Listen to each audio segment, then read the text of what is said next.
Connection Science is this research program that includes analytics for social good, things like the Sustainable Development Goals, and Trust Data is how do you build systems that protect privacy and give you measurements of the Sustainable Development Goals.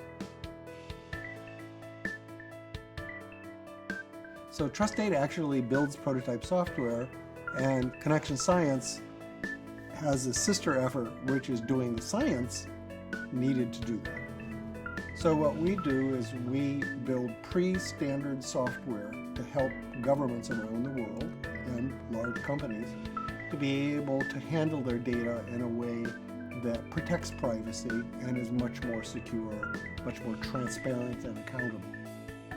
And now we're doing the next generation, which includes blockchain and AI and IoT and all those sorts of things to try to help countries, companies figure out what to do.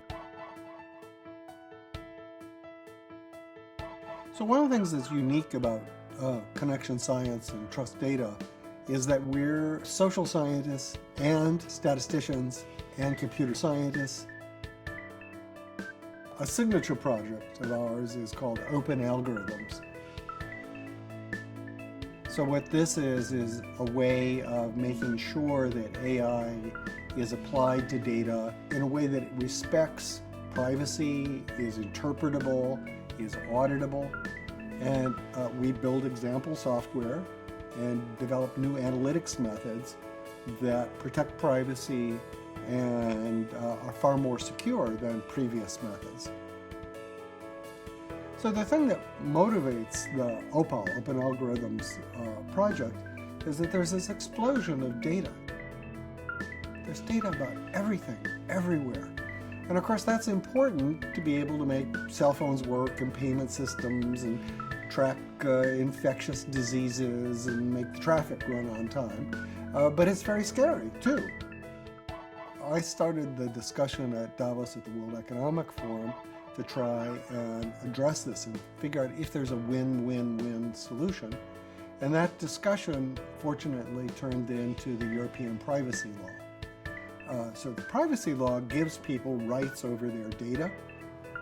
And now what we're doing within that framework is we're doing various projects to demonstrate the power of it, to drive adoption. So for instance, I'm on the board of the UN's Sustainable Development Global Partnership for Data.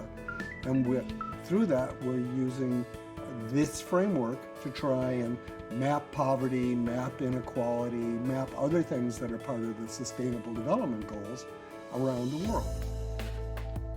So an overarching sort of vision of where we're going is something that I call the human strategy. And it's a question of where does AI and data and IoT and all those things fit in the human framework? Because we'd like this to be a human society. And so it's incumbent on us in our generation to be able to guide this towards a human-centered solution. And so we have to deal with all the sort of moral questions and applications and think about how do we want to design our society to make use of these tools and yet remain human. And we say, well, why don't we just not do that? That would be a response to that. We're demonstrably not very good at talking about how do we address these global challenges.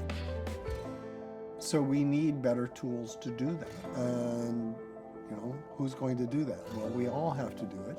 And that's something that we're focused on.